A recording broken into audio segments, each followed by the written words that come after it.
おはようございます。なほです。And I'm Matt. Hello.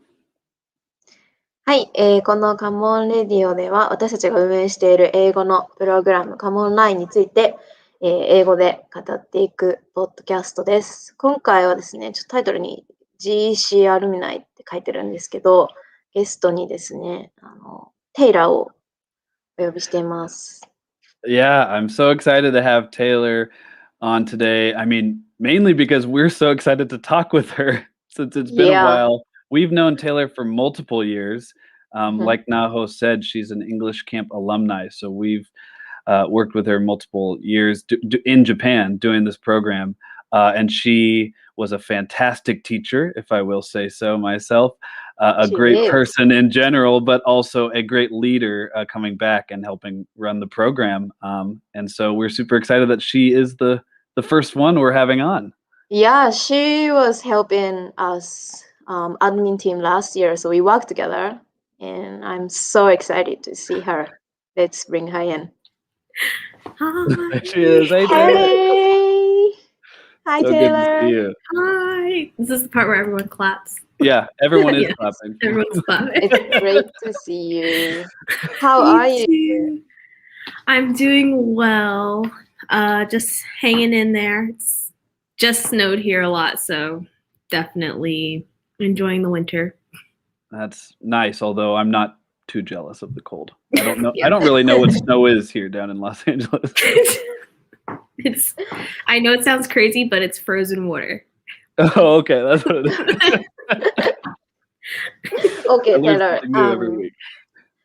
If you can introduce a bit yourself.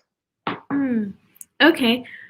So my name is Taylor. I'm 26. I'm from Philadelphia, Pennsylvania. I also went to undergraduate school and graduate school here. I most recently graduated from the University of Pennsylvania, and I studied interdisciplinary studies in human development. I also have a lot of credits in TESOL, which I think is very important. And now I currently work as an assistant teacher at a K-8 school. It's an alternative school for children that are on the autism spectrum or they have behavioral or emotional differences. So that's currently what I do now. And like I said, you're a great teacher in English camp, so I'm sure you're impacting those students a lot as well. I'm trying. It's really more up to them than it is up to me. Yeah, that's teaching. That's teaching. So it's pretty fun. I'm really enjoying it so far. Despite, this pandemic going on. Yeah, so how was like after the pandemic? Because you graduated UPenn last year, like after the pandemic, I guess. So like how was your last semester? Was it like online? So it started completely in person, completely normal, and then it just suddenly we were never coming back to school. It was there was kind of like a week buffer where we were told we can come to class if we felt comfortable, and then it was just do not come to school, and then we were fully virtual, and then we are learning how to use all of the virtual stuff, and the teachers are learning how to use all the virtual stuff, and especially with like older professors in graduate school, that can go many ways, but we made it through. It was a tough semester for sure, but we did it. I'm glad. I'm really proud of everyone that graduated with me because it definitely was a journey, because it was already starting out to be a hard semester. Our final semester in grad school, we're all thinking about like our thesis or comprehensive exams. We're freaking out, and then all this happens. It's like, oh, okay, I can handle it. This is fine. So. Yeah, what a tough time. And you probably did your graduation online? Yes, I did not even attend my own online graduation. It turned out it was just a video of like the different faculty saying like, congratulations, you guys did a great thing despite everything that's going on. Like, don't forget that. And it is nice to hear that because you do realize like if there wasn't everything going on with COVID, it would be like a grand celebration. You know, you've earned another degree of knowledge. It's fun. It's interesting. And also first person in my family to get a master's degree, which is crazy. So it's like nice. But that's like so last year. Yeah, so 2020. But congrats. So last year. So we'll see. We'll see what happens next. Well, I guess this is what happens next. I know. But hey, I empathize so much with people that you guys graduating right during the toughest time when everyone's figuring everything out, and then you have to go jump into the real world or the professional world and get a job. But like you said earlier, you're working at a school, which is awesome. Yeah, it's great. Yeah. How's it going? Is it like remote style, or are you back in person for teaching? Currently, we are back in person in a hybrid model. So 1 day a week we are virtual, and that's Wednesdays. And last week was actually our first week back in person. So prior to last week, we were virtual from about the end of November until end of January, February, because they kept extending it 1 week. They're saying, okay, we're coming back this day. And we're like, okay.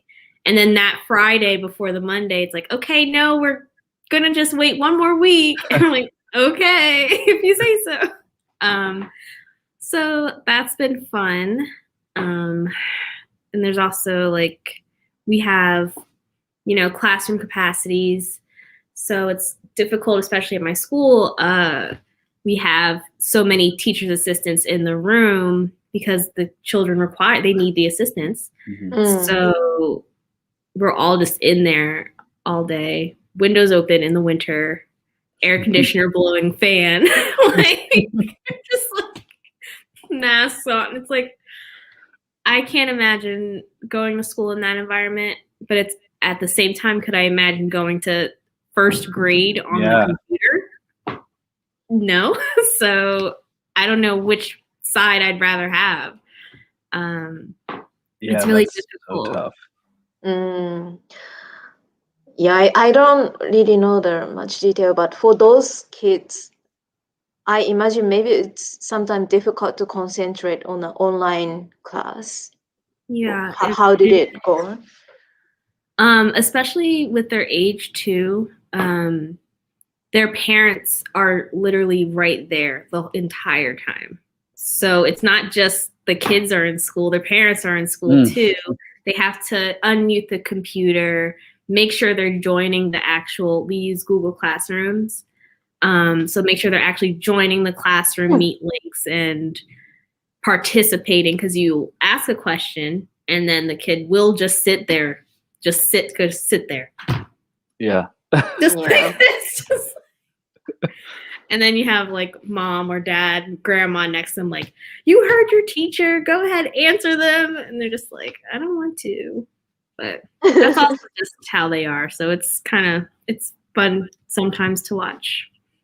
But it's emphasis on sometimes. Yeah, because it sounds like it's even tougher. So hopefully you guys are staying safe. Sounds like you've got some protocols in place and stuff. But for those kids to do it at home, it must be, and the parents must be grateful too that the students are able to come into class now also. Yeah, right. They're like, they were hoping that we would actually get sent back to in-person earlier. Because they're like, yeah, we really love to send our kids back. I love them, but love to have them out of the house. Yeah. They eat too much. That's a common theme, that kids eat a lot while they're home. So I guess I get that. I would have done it if I was at home. But hey, at least, for us as teachers here, hopefully people are recognizing more and more the importance and the help that we provide to their students, even if it's just that we are watching them for the day instead of, like you said, the parents sitting there with them in class all day. Yeah, it's not typically what parents sign up for. I feel like they are usually thinking, well, at least they'll be at school. Yeah. It's like, what if there was no school? Right. That. Yeah. What if there was nowhere for them to go? But thankfully, all our kids have been attending faithfully and trying their best. So it's really heartwarming to see that they really are trying. Because I know me as a kid, I would check out completely. That's what I would. Yeah. Exactly. As an adult, I was checking out completely in May. So I totally get it. Well, hey, I mean, again, like I said, you're doing a great service, all teachers right now, especially, and having to adapt and go back and forth, and like you said, waiting each week and changing the environment, changing the plans all the time. So that's all I can say to you is thank you on behalf of all students around the world. But speaking of students, you also, like we mentioned at the start, worked with Naho and I for multiple years. All the way back, we met in 2018. Yeah, you did the program 2018 and 19. We're slated to come back last year, which of course, sadly, and maybe this year, just seeing what happens.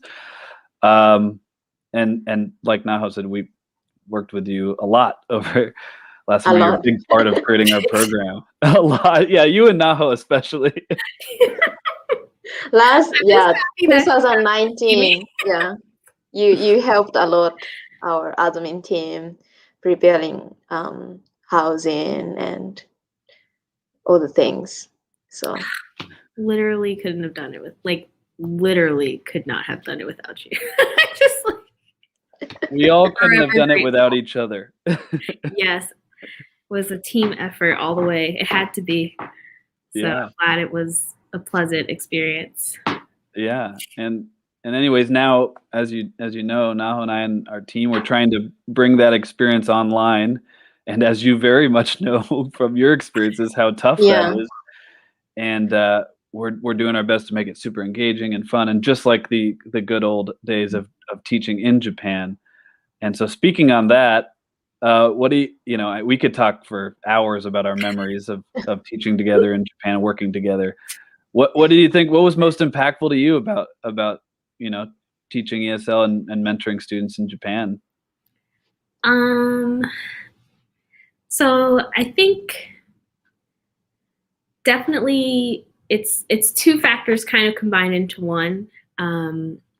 So on one hand, having this wonderful experience where you're well, I mean, I still am but was younger, in college, thinking, I'm hot. I know everything. I'm on it. Like, I know everything about the world because I'm in college. Yeah. Suddenly you think you're the master of all things. You go and then you're teaching these wonderful kids and they're asking you so many questions about yourself. And that brings in the second part, kind of actually you have to know how to describe yourself and know how to kind of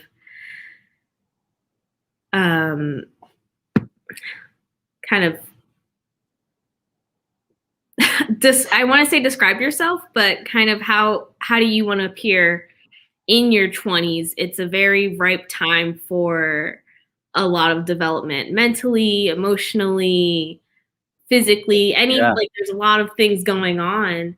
And I think going through that and working with teenagers and junior high students that are also going through their own type of transitionary period, it's very, it's like looking in a weird mirror sometimes. You're like, I'm not in high school, but we're kind of both on the same page. They don't know what they want to do, and I don't know what I want to do. That's kind of weird. So it's like the program, I mean, it was really great to kind of look back at myself and be reflective of my own kind of growth and my own path in life. Because, you're encouraging others to follow their dreams, but you also need to take your own advice. It's so easy to tell someone, who cares what your parents think? Just do what you want. When the reality is sometimes that's just not possible. So I just think it really allowed me to connect with others in a way that I didn't think I would get the chance to. So it was wonderful. Hey, you couldn't have ended that great talk about the program better, because that's exactly what we're trying to do with Come Online and having people connect with each other that they wouldn't think they would get this opportunity. And what you said really hit me. I had the same experience of that. That's mentorship. You're kind of mentoring these students, and they're so grateful to learn from you. But we're at the same time grateful to learn about ourselves and about the students. And so that connection factor is huge. And I'm glad that that's what you got out of English Camp, and what I got out of it. And now we're hoping to do that online and keep that connection going, because it is so important and impactful. And it's so nice to hear from you. I mean, we could talk about so many stories and things, but that you couldn't have said it better. That's great. Thank you. Yeah. So you are a great mentor, like, because you can empathize for others. You can always be there, like you're trying to feel others' feelings, or that's Wow. I should put my phone on silent. One of our students calling with a question. Hey, you're on the podcast. Sorry, I swear that never happens to me ever. So as soon as I saw my phone light up, I was thinking, no way. And then, yes way. Yes way. Sorry. It's okay. Yeah. We have something exciting new every week. It's fun. You should have answered it live for us. Oh gosh, no. Trust me, none of us wanted that to happen. As Matt said, we will keep trying to improve our online program, and we believe we can still connect via online. Oh, definitely. I think actually it offers a new, everyone's in each other's space, Yeah. It's like if I wanted to show you, I have a lovely Cardcaptor Sakura folder. If I want to show you that because it's my favorite show, I can do that without, sitting there. You don't have to sit and be too nervous. So what do you like? Someone could look and be like, oh, she must like art. She has a painting behind her, or you can always find something to talk about. Or if an animal walks in the room, that's always great. So. There's always a cat crossing a screen in our program. Yeah. I'm surprised mine didn't come up. Or my dog. They both are ignoring me right now. I'm surprised. Yeah. Oh, how's your dog? I miss your dog. She's wonderful. I guess she's on the couch sleeping. She's normally right under me when I'm on my computer, because she's always trying to get my attention when I'm on the computer. I don't think she really understands what's going on here. Say hi. Talk to this machine. I don't think she gets it.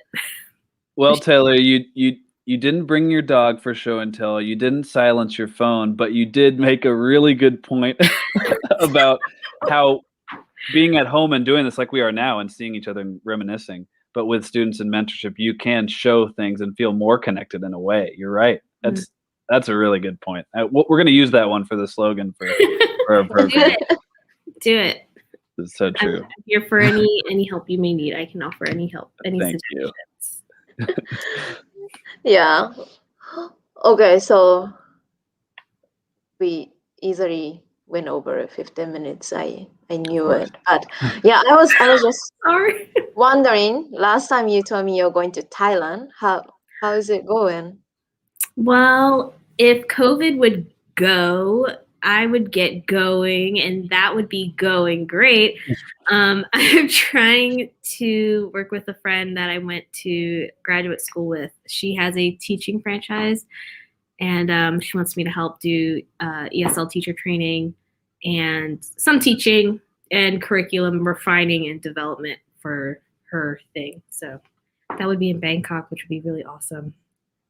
I've never been there. Because last time me and Kelly was talking to launch in Thailand. So if you are going to Thailand, we can do the Come Online Thailand or English Camp in Thailand. Oh my gosh. Yeah. Wow. Let's do it.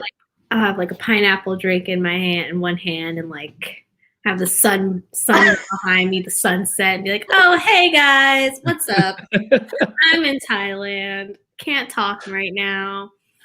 No, I would. Well, yeah. Well. If we catch up in 6 months or a year, and you're in Thailand, you better have that pineapple drink and sunset for us. But otherwise, hopefully, we can see you online and Come Online program, doing what you do so wonderfully with teaching. So. Yeah. And good luck with your current school too, with the hybrid situation. Thank you. Yeah, it's totally out of my control, so I'm just rolling with it. I'm just riding the waves. Exactly. Yep. So it's good advice to just ride the wave right now. Just ride the wave. That's all you can do. Yeah. So thank you, Taylor, for joining us today, and I'm so great to see you. And Thank you. Thank you so much. Thank you, Taylor. はい。プログラムの詳細などリンクに貼ってありますので、ぜひご覧ください。来週も引き続きこのアルムナイも計画してますし、カモンラインのメンターとのラジオも計画しておりますので、ぜひ来週もお聞きください。OK。おしまい。Bye. See you next week. See you next week.